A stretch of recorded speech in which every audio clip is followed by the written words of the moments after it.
Hello, mamas. Welcome to day 3 of the Thrive in 5 challenge. Today, we are getting more into the food, and specifically, I want to talk about how to put together dinner. What are we looking for when it comes to putting together a healthy meal? And specifically today, we'll talk about a healthy dinner because that seems to be the thing that is like, how do I take this information that is like, okay, you need the protein. I've heard about the fats, fiber, or vegetable. Yeah, I've heard that's good for me. How do you take that and then translate that into dinner every night? So I want to get into that today. I'm so excited to dive in. As always, if you have questions, if you want to contribute to the conversation in any way, if you have thoughts, questions, please do send them in the chat box. And if you're watching the replay, you can always email me afterwards, laura@newmamanation.com. And or you can write in our Facebook group. And if you're part of this challenge, because you're here, of course, you have the link to the Facebook group. If you don't, again, email me, laura@newmamanation.com, and I will send you the link to make sure. But otherwise, get in that Facebook group, put your questions, comments, and of course, your homework. And don't forget, there's the opportunity to win prizes. If you submit your homework, which is always super easy in our Facebook group. And again, I shouldn't say super easy. It could be something pretty simple, but it might take more effort than usual. Once you get used to it, it'll take less effort. Today, it'll take more effort than usual because it might be something new for you. But there's always going to be that little bit of homework for these 5 days. This is day 3 of 5. Because I want you to implement. The main thing here is taking action and taking small, messy action. When you learn here and then you apply it into your day, into your life, that is when you can finally see results. That is when you can finally feel better. That is what I want for you. So when you submit your homework into the Facebook group, you are eligible to win a prize. You are entered to win a prize if you show up the next day live in our Zoom room for our call. Then you have the chance to then you can win the prize. So you have to submit your homework, number 1. And if your name is chosen, you have to be live in our Zoom call the next day in order to claim your prize. If you're not live, it will go to the next person. So we will get to our homework later, but let's now talk about how do we put our food on the table, knowing what we now know more about when it comes to our health, when it comes to the nutrition that we really need to be feeding our bodies. First of all, let's think of dinner this way. You've got to eat. You have no choice. You have to eat. So what are you going to do about putting food on the table? You have to put something on the table anyway. So why not make it the healthiest possible, most nourishing and satisfying meal that you can think of? You might be thinking, well, because it sounds like that would take a lot of time, Laura, and effort, and I don't have that. I'm a busy mom. To that, I say, I totally get it. And no, that's not what I mean. I don't mean that you have to take extra time to put something extra healthy on the table. In fact, and I've mentioned this before in this challenge already, I find that oftentimes it can actually take more time to order something from your phone than it can take to actually put something healthy together in the kitchen. That's true, because I don't want you to have to choose the things that are going to take so much time. I want you to choose the things that are super nourishing and super easy, super simple, super quick. And when you nourish your body in this way, you will be less hungry. So you actually you'll be spending a lot less time thinking about food throughout your day because you'll be satisfied.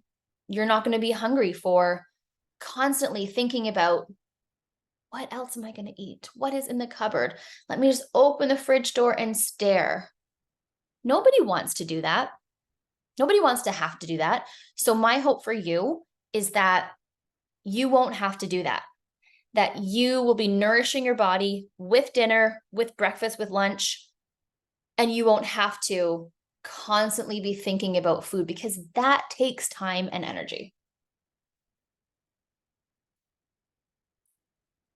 You also might be saying, well, I'm overwhelmed and I've already used my brain to make 1,000 decisions today. I don't want to now have to think about dinner. Like, this is another decision. And for that, I say planning is so important, but we will get to that today. Maybe also you're still like, and I say still, like we haven't talked so much about food yet, but in this challenge, but maybe you're still like, I don't know what to put on the table. I've heard protein is good. Laura, you talked about the fats, you talked about the vegetables, but like, what does that mean? So there's overwhelm, there's too many decisions, there's stress, there's like, what's actually healthy? Your brain bandwidth is full. What should I make? What should I put on the table? So we've all been there, continue to be there from time to time. What happens when we're there? We say, okay, well, you know what? Screw it. I'm just going to go open the freezer. Oh, perfect. There's a frozen pizza. Let's just make that. Or let's just go through the McDonald's drive-through. Super easy, super fast. Or let's just order in. And first of all, I'm not saying that these are bad things and that you should never do them because they happen. Okay. They happen in reality. But we overall, on a daily basis, we need to be more intentional and we need to be more prepared.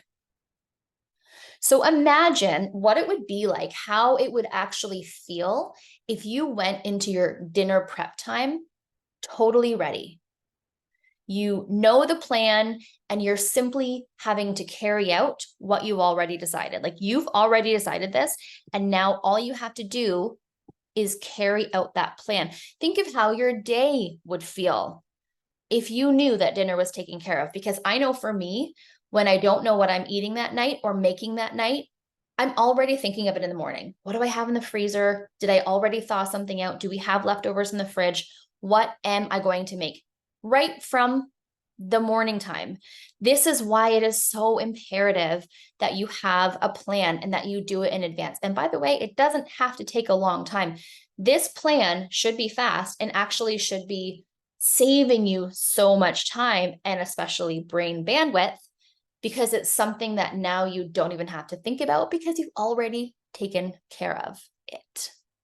So how would your day feel if you knew that your dinner was taken care of? Like, you're making it, but it's been taken care of as far as making that decision and choice of what I'm going to be eating. So that like, that sigh of relief that you probably have, because I know I do, that is how good it feels when you have a plan, when you've thought it through in advance, when you've been intentional and you've taken the time at the beginning of your week to prep. So that can be your reality, and that's what we're going to get into today. And again, if you have questions, write them in the chat box. And I also want to mention that I told you I was going to talk about my course this week. So I have a 6-week online program, and I am so excited about it because this week, this challenge is like the tip of the iceberg. There's so much more underneath and underlying, and I'm giving you a lot of concepts and a lot of even deep dives this week. And you might find that this feels good. This is enough. I'm good. I'm going to go ahead and take this information and I'm good. And that's amazing. If you got that from this challenge, and if you're getting that from this challenge, that's amazing. And I'm so happy. But some of you will say, whoa, there's more that I need to learn. There's more motivation that I need to continue with, because you know that when you get on this healthy eating plan, you do a 5-day challenge, you've got a lot of motivation. But then it starts to slip and you start to slide down that hill back to the place of, man, why am I doing this again? It felt good, but I'm lacking that, like, that motivation to keep me there. And you might want that accountability, and you might want to know more. Like, let's dive deeper into the fats. Like, why do I need them? Which ones do I need? How do I incorporate them into my life? What's that mindset again? Like, how do I make it stick? Let's talk about healthy habits. So you might want to be going further. And if that's you, then this course is for you. So it's called The Healthy Mama. Yeah, The Healthy Mama. This is how you can start to thrive in motherhood. Because my goal for you, and I know that this is possible for you, is to feel good so that you can thrive in motherhood. Because this is our only time, right? This is the only time that we have to go through this. These are the only years where our kids are little.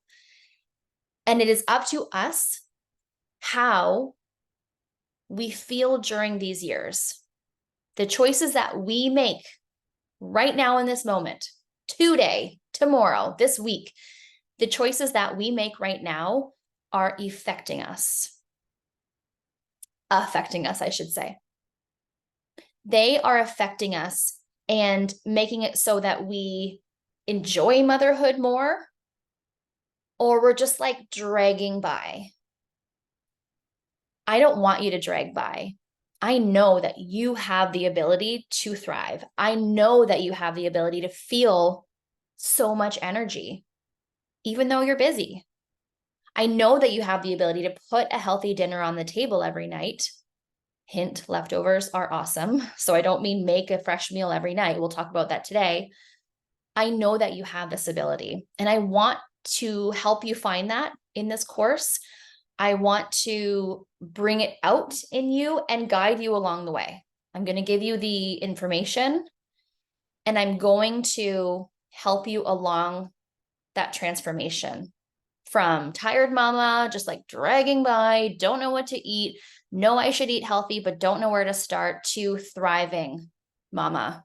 Like, I've got this, and I'm going to keep learning, and I'm just going to keep implementing. That's the person who this course is for. If you're ready, that's what this is for. I'm going to put a link in the chat box to the course, and I will put that link. So if you're watching the replay, I will put this link in the email. Wherever you're watching this replay, I will put the link. So let me put it in the chat box now. There it is. Okay, so let's continue with what makes a healthy dinner. You need 3 parts. Who can tell me what they are? Because I just mentioned it today, and I have certainly mentioned it this week. We need protein, we need fat, and we need a veggie / fiber. So with breakfast, I don't usually have a vegetable. Sometimes I do, but usually I don't. So you don't really need a vegetable for every single meal. But when we talk about dinner, yeah, there's usually a vegetable there. More often than not, there's a vegetable. So what does protein do? It helps to build and repair our body tissues, including our skin, our hair, our nails, our bones, our muscles, and our cartilage. So protein is such an important building block. Protein also helps to regulate hormones, and it's an important part of our digestion. And protein makes us feel full and satisfied from our meals. Protein, when we have the right amount in our meals, it helps us to feel satisfied, satiated from that meal. Not stuffed, because that's not our goal, though it could make you feel stuffed if you ate too much of it, just like anything, but satisfied. Totally and truly nourished. That is what protein helps you to do and to feel. And also, protein in our meals, as well as fat, slows down the digestion of our food. So instead of our blood sugar level climbing so high and so fast and then dropping, the resulting drop and crash, when we have enough protein and fat in our meals, it's more of a steady incline and then a kind of like a slow slope down blood sugar. This is what we want. This also means that we don't need as much insulin to keep our blood sugar steady. So there's less insulin, which is inflammatory when there's too much of it. And when we have so much insulin, we tend to have fat storage, mostly around our abdomen. So we want our insulin to be as effective and efficient as possible in a small amount. It's very essential, but we don't want to have too much of it. The small amount that you secrete, you want that insulin to be efficient. When we have protein and fat in our meals, the insulin helps us to do that. That is not what I meant to say. When we have protein and fat in our meals, our blood sugar level is a lot more steady, so we can have less insulin. There we go. So how much protein should we be having for dinner anyway? Approximately 25 to 30 grams of protein per meal. So for one dinner, for a woman, for the average mama, we are looking at 25 to 30 grams of protein per meal. More depending on your body. The way that you really can gauge this is aim for 25 to 30 grams and see how you feel. So you're like, okay, it's like, how do I know how much protein is in this chicken breast? So I'm going to give you some examples, but what I'm getting these examples from in Canada is the food. Let me give you the actual name of it. It's the Canadian Nutrient File. There's a really long website, but if you just Google Canadian Nutrient File, you can actually type in the food. So you can type chicken, and then you would put like 100 grams or chicken breast. I mean, there's different sizes, obviously, right? Or if you're looking at lentils, you can say half a cup. Then it tells you the nutrient breakdown. So proteins, fats, amount of fiber, and then certain nutrients as well. So that's the Canadian Nutrient File in Canada. And in the US, it's Food Data Central. Food Data Central. So let me just give you a few numbers. So for a chicken breast, 100 grams, so a typical small chicken breast, gives you about 31 grams of protein. So if you listen to the Zoom call from yesterday, I was talking about how you're eating dinner and you're like, I'm kind of feeling full. I don't think I'll finish this chicken breast. But then you do finish the rice and maybe you finish the vegetable. And then you do have your evening snack of chips on the couch later on. So we have to go back to dinner and say, maybe I actually did need to eat that whole chicken breast. Maybe I did need more protein. And this is how you find out. You live and learn. You trial and you see how you feel.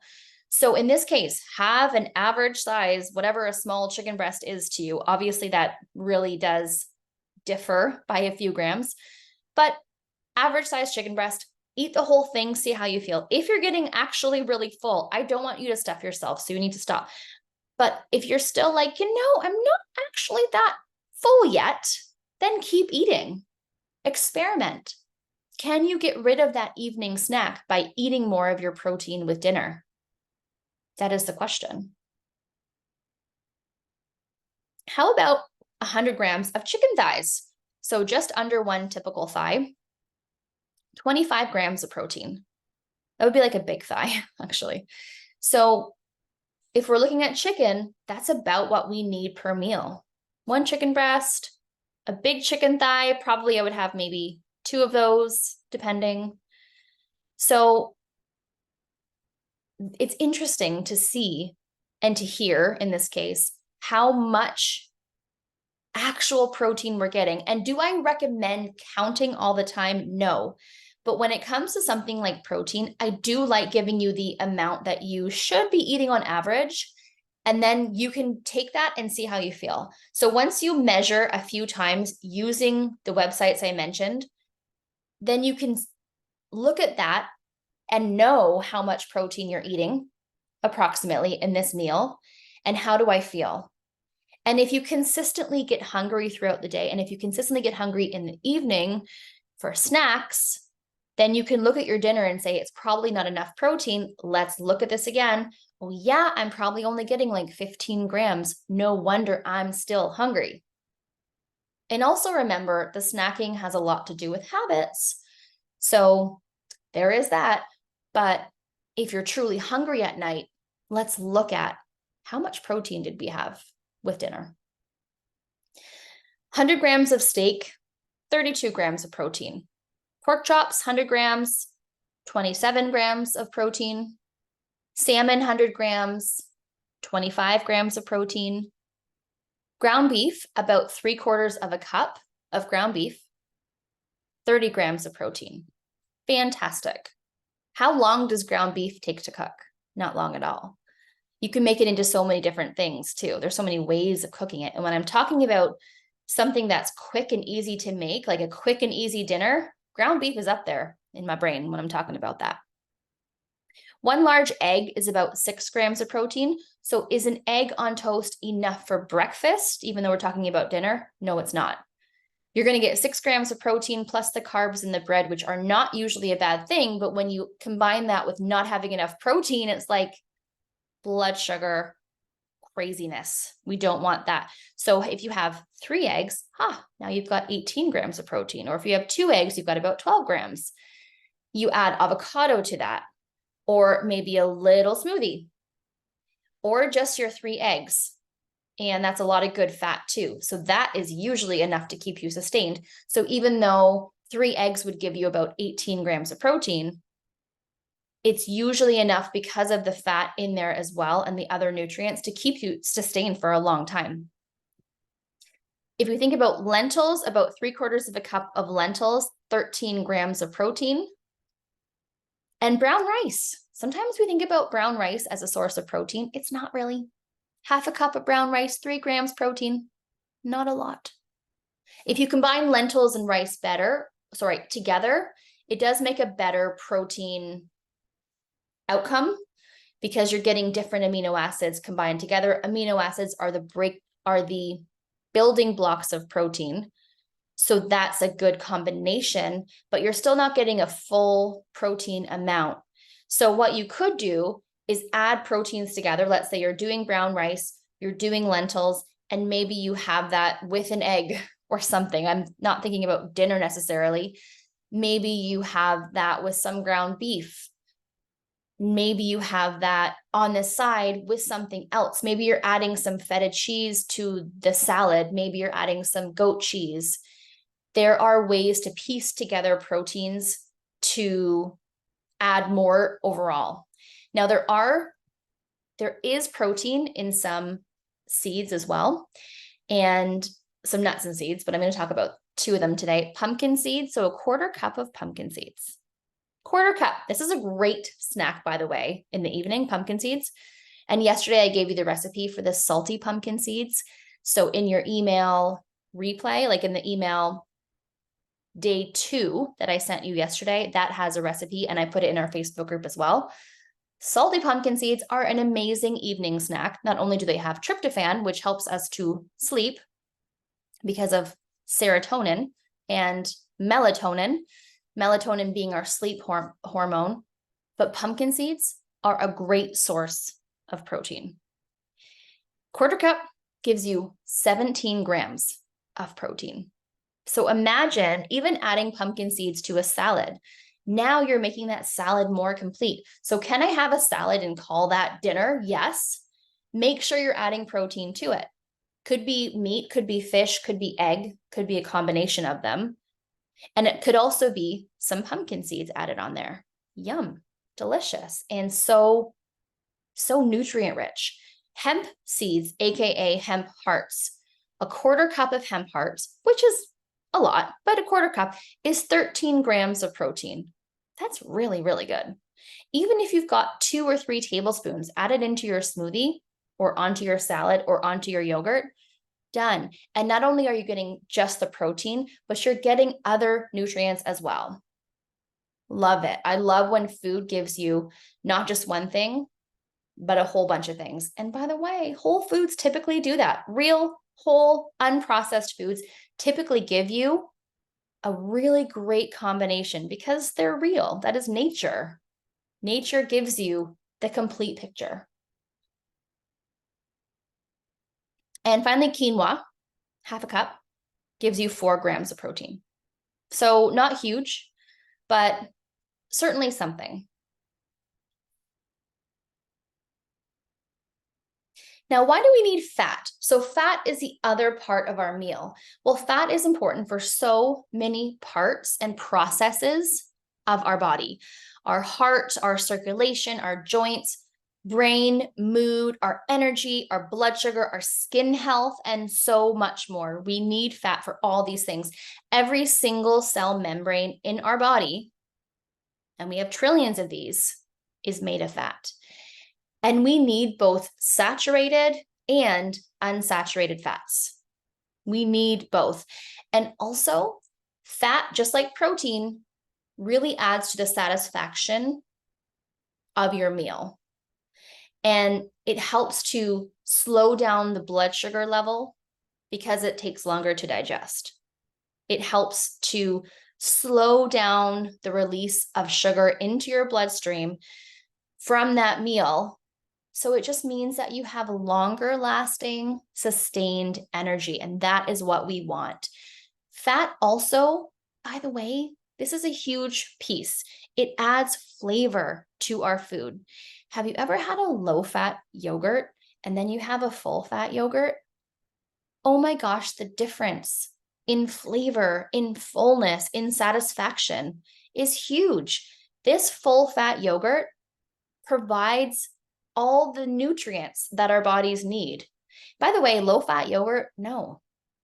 Go for full fat, the highest percentage of fat that you can find, because fat is our friend and we need it. So get rid of the low-fat foods. We need the full fat. We want the butter and not the margarine. We don't want the vegetable oils that is creating this margarine. We want the real stuff. We want the butter. Keep it real. So if anything, use more fat. Don't shy away from it. Now, when I'm thinking about my simple meal formula, you choose your protein, and now you have an idea of what proteins provide how many grams of protein per serving. So you pick your protein, you choose your vegetables, which we're going to go into next, and then you add your fats. So I don't really measure the fats so much as I make sure every meal has it. So that could be my salad dressing is the part of the meal that is the fat part because of the olive oil. It could be the butter part that, yes, I'm cooking in butter, but I'm also maybe adding it to the vegetables after. Not maybe, definitely adding it to the vegetables after with some sea salt. Delicious, more nutrient rich, adding more good fats. So those are my fats in my meal. So you add the fats. Now, when you're choosing your vegetable, that is the other part of dinner.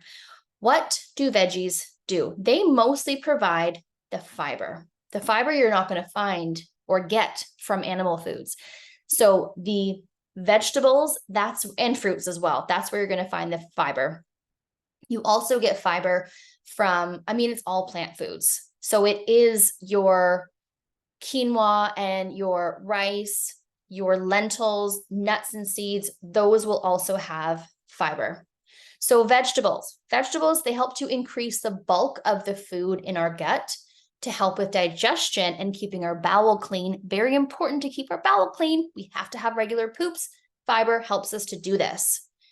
And like protein and fat, vegetables can help to make us feel more full and satisfied. And of course, they provide numerous vegetable vitamins, other V word, vegetables, vitamins, minerals, antioxidants. I'm like, Laura, get your words together. Even when I was doing an Instagram story just before this, I kept saying the wrong thing. And I was like, what is happening in my brain? Okay. Vegetables and fruits, also a source of antioxidants. Plant nutrients, basically. So important for us. Now, when you're thinking about dinner, you don't have to do the side vegetable and the salad. You can choose just one or the other, but some days you just might want both, and all the power to you. That is amazing if you can have both. So there's 3 parts of your dinner. There's protein, there's fat, and there's the vegetable. If you picture your plate right now, so picture circular plate, 3/4 of that plate would be your vegetable. That would be your salad and or your side vegetable. Okay. Then you've got The remaining quarter of your plate is protein. So maybe that's your chicken breast, maybe that's your piece of steak, your pork chop, whatever. And then your healthy fats are added throughout. Maybe your salad dressing, some butter, some olive oil, coconut oil, and so on. So 3/4 vegetable, 1/4 protein, healthy fats throughout. Now you might say, well, what about the starch? What if I add something like rice? Okay, so instead of having 3/4 cup, 3/4 of your plate being vegetables, half of your plate is vegetables, 1/4 is still protein, and that other quarter is now the starch. So you might have your broccoli here and your salad making up half of your plate.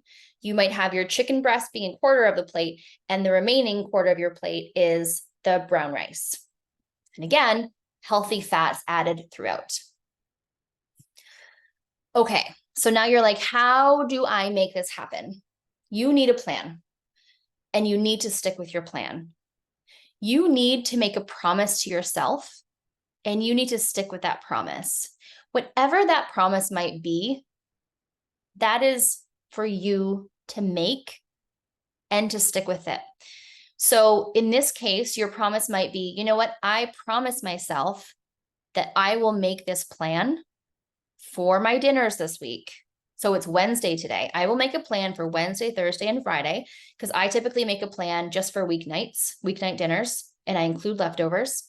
And I promise myself that I will stick to this plan. Now, there's a caveat, which is that the meal plan is flexible. But what you're promising yourself is that you will stick to your meal plan and even make it different, change it up, make it flexible as it should be, but you're sticking to that. You're not letting yourself go back in time to that time when you didn't have that plan, when you were just flying by the seat of your pants. You're like, I have no idea. Oh my goodness.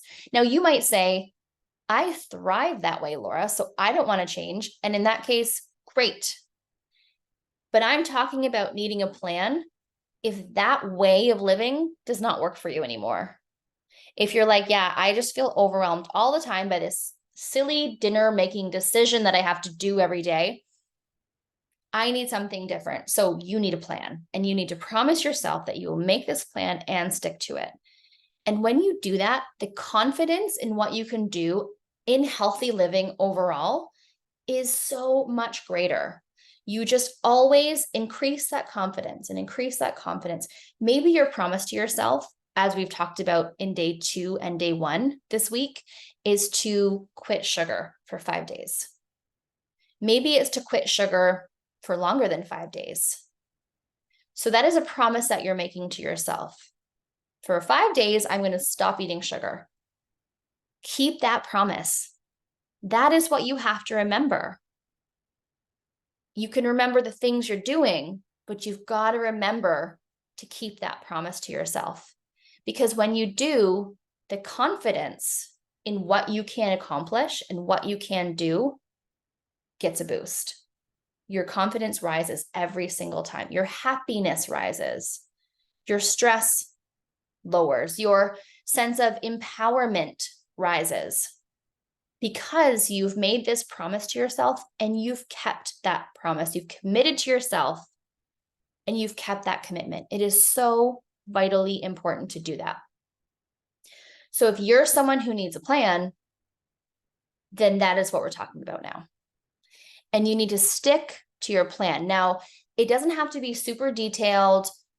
It needs to just be like, here is Monday to Friday. What I do is I take out a piece of paper and a pen and I write down, okay, Monday, like the M, Tuesday, T-U, and so on, right? And then I decide, what am I going to make for each of these meals? And again, it's flexible. So if my husband comes home midweek and says, I got steaks on sale, let's have a barbecue, I can say, sure, let's look at my plan. Oh, tonight I was going to make fish, but I haven't made it yet. So cool. I'll keep that fish in the fridge for tomorrow, and tonight let's have steak. Yes, that is absolutely allowed and encouraged.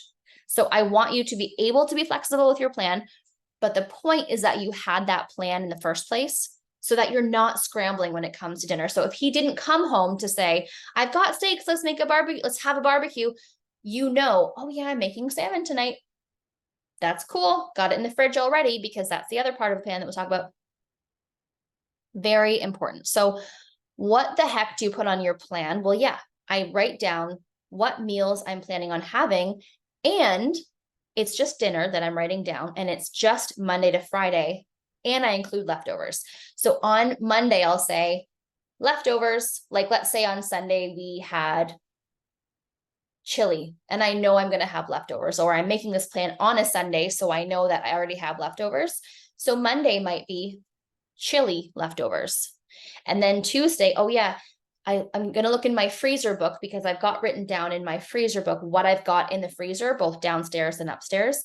This is a recent upgrade for me, by the way. I haven't always had a freezer book, but oh my gosh, if I can give you a piece of advice that you will absolutely love if you're anything like me, just take half an hour. I know it's like time, but just take it all out of the freezer, put it all back in. And as you're putting it in, write down what you have in there.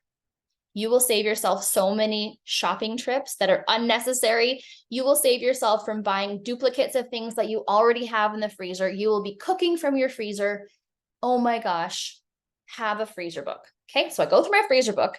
But if you don't have one, open up your freezer, leaf through, sort through, see what you've got in there. Decide what you want to make this week. What's your protein today? Oh yeah, it's going to be salmon. Okay, cool. Or, oh, we've got some tilapia in the freezer. Random, I know. Sure. So tilapia, let's put that on Tuesday. We're going to have it with some broccoli, and I think I'll do a salad. Or maybe it's just tilapia and broccoli. Cool. Okay. What do I need to buy from these dinners? Okay, so I've got my 5 dinners, which include leftovers at least once, if not twice in that week. What do I need to now purchase that is not already in my house? So I look at the recipes I'm going to be using, or I think about, okay, I'm going to be adding this to my chicken. Do I have enough of that? Check it. So you're doing this one time in the week. You're doing this on the Sunday, ideally, to get ready for your Monday to Friday. And if you need to be buying something, you're writing out your grocery list and you're buying it all at one time. This will save you on those trips to the grocery store that are unnecessary. Well, they're necessary when you don't make the plan, but they should be unnecessary because you've made the plan and you've gone one time. The difference it makes is literally incredible. Now, the final part of this is optional. But in this challenge, I've already actually had you do one of them, which is prep anything that might make it easier for you in the week. So for example, make salad dressing. That is what you already did on day 1 of this challenge. So check, like done. So on this day, when you're planning out your week, if you have the extra 5 minutes, and that's all you need, make your salad dressing. That way it's in the fridge and it's ready for the week. Now you might have salad dressing left over from last week. Amazing. Now you don't have to. That's fantastic. Another thing you can do here optionally is to wash your vegetables and fruits, maybe even chop some of them depending on which ones they are, and get them ready to go so that it's just easy. Kids' snacks this week are easier because things are ready to go, and making salad is easier because you've already washed the carrots and chopped them into sticks. So now all you have to do is chop them into little pieces. The amount of time this saves you in your week and brain bandwidth and energy and thought is huge. And this is why I'm suggesting doing it. Oh my goodness. So if you already do this, I want to know. And I also want to know, do you have any tips and tricks for us to do this better? So in the Facebook group, I want you to write that down. Let us know. For day 3, you can start a new post, or you can write this underneath where I'm going to put this video replay for day 3. I want to know, what are your tips and tricks for making this meal plan and meal planning time and prepping time and shopping time? What are your tips and tricks for making it easier? Now, I do have, by the way, my backup go-to dinner, because these times are sometimes needed. So I have the best of intentions, I have a plan, but sometimes I forget to defrost something. Or sometimes someone's nap then ran late, and now I only have time to go and pick up Ellie from school and then get Maggie, which is what I'm going to be doing when she goes to preschool. Normally she's just with me all the time. This is going to be such a crazy change. Then get home, and I just didn't have time today, because that happens. So what do? I have my go-to backup dinner. And normally for me, it's easy. It's boiled eggs and a smoothie. So quick and easy. The kids love it, and I love it. So I always have that in the back of my mind. If for some reason I can't get to this plan, that is what I'm making, and it's going to go over somewhat well. Now the girls are getting older. They're 3 and almost 5. So their pickiness definitely comes out more often than it ever used to. Ellie is getting, my older is getting better. My younger is in the picky phase. So it doesn't always work, but sometimes it really does. So that is still my go-to backup dinner. And another good benefit of those is that you can eat them on the go, which is like so handy. I want to tell you one more thing about how do we make dinner, all these dinners that we talked about today, all these foods, how do we make them more delicious and so that we don't get bored? Like, what's the secret? The secret is to use more spices. So many times people will say, oh, just a dash of salt is all I use, maybe a little bit of pepper on my chicken breast. And it's like, okay, use more salt. If it doesn't taste salty enough for you, use the right kind. So use sea salt and use more. Go to taste. So you're obviously not tasting the raw chicken, but once you cook it, if it's not salty enough, you can add more. And the next time that you do that pre-baking, like spicing, okay, I'll say that again. The next time that you go to spice your chicken, put spices on it before you bake it. That's a better way of saying it, Laura. Put more salt than you did last time. Add garlic powder. Add onion powder. Add basil maybe, or oregano or parsley, depending on what flavor you want. Add some cumin, add some paprika, change it up.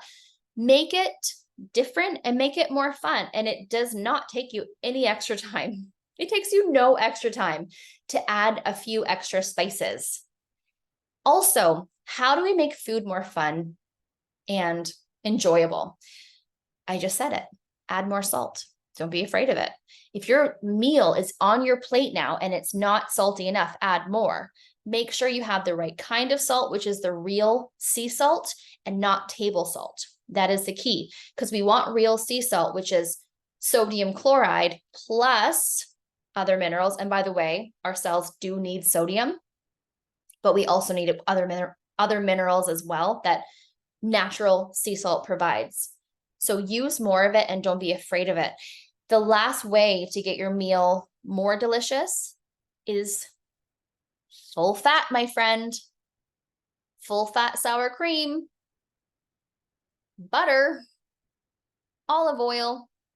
Don't be afraid of the full fat. Don't be afraid of the fat, period, because that is not only the nutrition, but the flavor as well. So you're choosing your 5 meals in this meal plan. When you're making your plate, when you're actually putting it on your plate, you can remember the 3/4 of your plate is vegetable, 1/4 is protein. Fats are sprinkled throughout and poured on throughout. If you have the starch like the quinoa or the brown rice, then your vegetables become half of your plate. You've got 1/4 protein, 1/4 starch. By the way, this is just a guide. Do my plates always look like that? Am I measuring things out like that? No. But it gives you something to think about. It gives you like a concrete example of what to aim for when you're making your meals. And it's always, how do you feel? So here is how to make the food. Here is how to put your plate together. Now I want to know how that made you feel. Were you hungry? You needed more, usually protein, maybe more fat as well. Were you satisfied? Then it's probably enough. Were you satisfied for a good 3 hours, if not more, after that meal without being hungry? Yes, it is possible. Then it was probably the right balance of nutrients for you. It was probably enough protein and fat. So if you want more, like this is just skimming the surface. If you want to know more, if you want a little bit more hand-holding, if you want more of the community aspect, then I invite you into my 6-week online program called The Healthy Mama. I am so excited. I'm so excited. So in the chat box is the link to that course.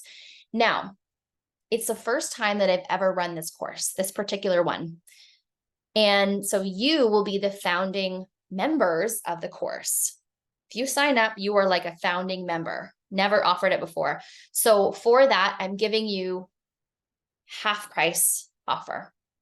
So the coupon code that you would use on the checkout page is member. Capitals or small, doesn't matter. The word member, that is the coupon code that will give you $500 off of the course. So this course will be $497. So instead of it being $997, it's $497. And it's 6 weeks long.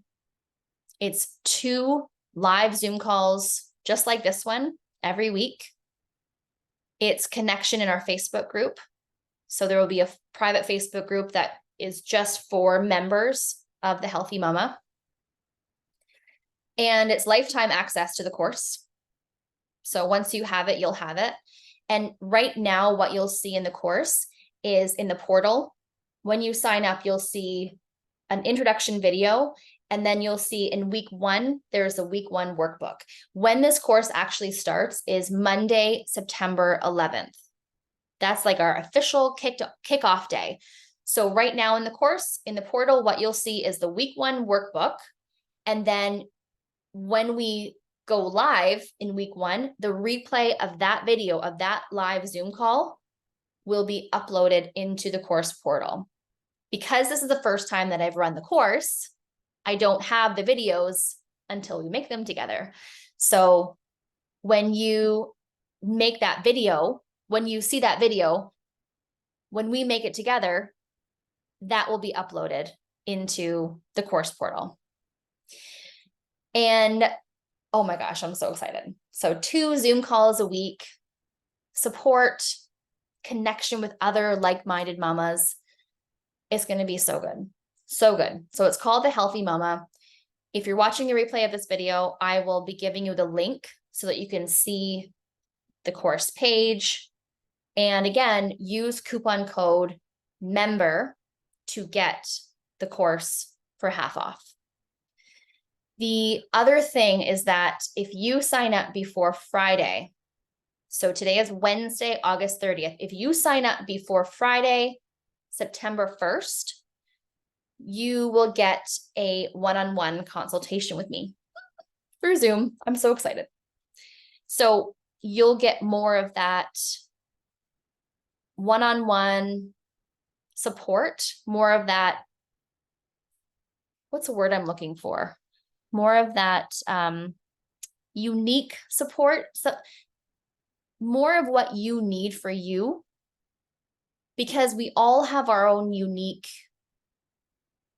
symptoms and body, the way our bodies work is unique, right? So you'll get more of that specific support in this one-on-one call. Let's talk about you specifically and your goals and how I would suggest that you take the next steps. So that's included. The one-on-one call is included as part of the course if you sign up by this Friday, September 1st at midnight. Plus, yes, use the coupon code MEMBER. It will be $4.97. I'm so excited. As always, if you have questions about what we went over today, because it was a lot, I know, it was like, whoa. And this whole week, write your questions in the Facebook group. You can also email me, Laura@newmomination.com. And as a note, I am uploading these videos on my podcast, the Love and Lettuce podcast, as individual episodes. So if you are someone like me who walks around the house doing her things, like doing her errands with an AirPod in my ear, listening to a podcast, that's always me, then I wanted to make it easier for you to hear these calls. So you don't have to watch the video, but you can just listen. So I will be uploading as soon as we get off this call today, I will be sending you the replay in your email and on our Facebook group. And I will be uploading it as a new podcast episode. So this will be episode 63, I believe, but you'll see it. It's day 3 of our challenge. And it has been so much fun going through all of this stuff with you. Truly, I have loved it. So any questions you have, please do let me know. Tomorrow is Thursday, day 4. We are talking about mastering your motivation. So we're talking about habits, both healthy and not so healthy, ingrained habits in us. And how do we get motivated, but more importantly, stay motivated. So we'll talk about that tomorrow. And thank you so much, Mama, for being here. I'm so happy. I'm so happy to be here and be talking to you. So that is all for now. I will see you tomorrow/today in the Facebook group. Bye, Mamas.